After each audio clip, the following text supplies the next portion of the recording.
bassebo ne bannyabo mu biti ebyenjawulo, nsanyuse nnyo okuba nammwe mu lunaku olwaleero mu mukolo guno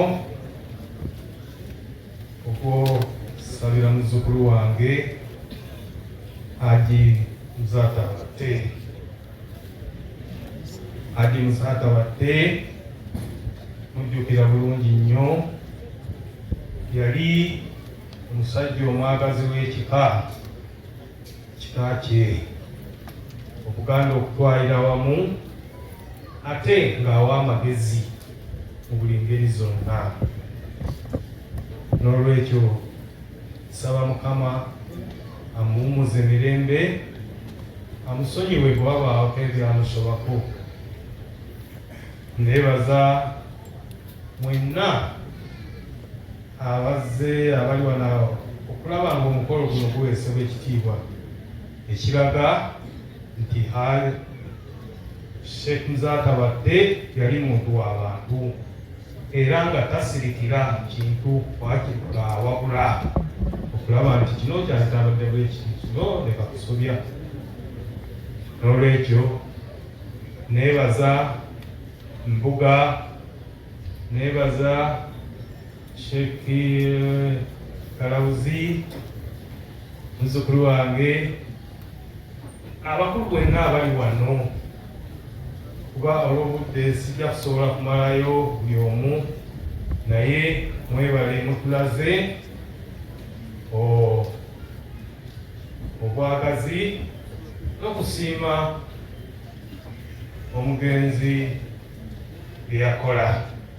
Era nsaba Omukama gy'ali bw'abaawo ebyamusoboka bimusonyiwe, amuwummuze emirembe.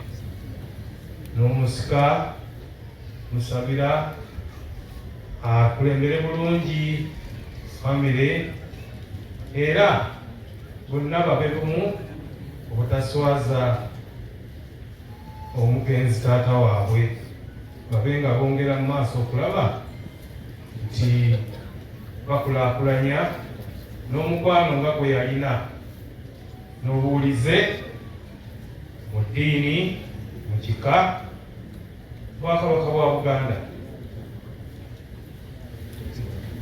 Maliriza baagaliza obulamu obulungi, baagaliza Omukama abayise mwaka guno n'emyaka emirala mingi, ate abatambuze bulungi, buli omu kyakola kitambule bulungi, n'ebirwadde ebijja buli kaseera abitutaase, abibataase, mube bulungi, emirimu gitambule bulungi, mube nga mukulaakulana, ate n'abaana bammwe bazzukulu bange bonna gye bali basobole okusoma ne basomye okubiteeka mu nkola biveemu ebirabo ebirungi.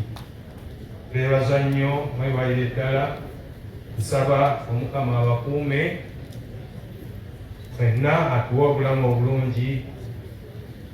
Mwebale nnyo, mwebalire ddala. Ayi Katonda kuuma baffe. Ssaabasajja Kabaka Wangala.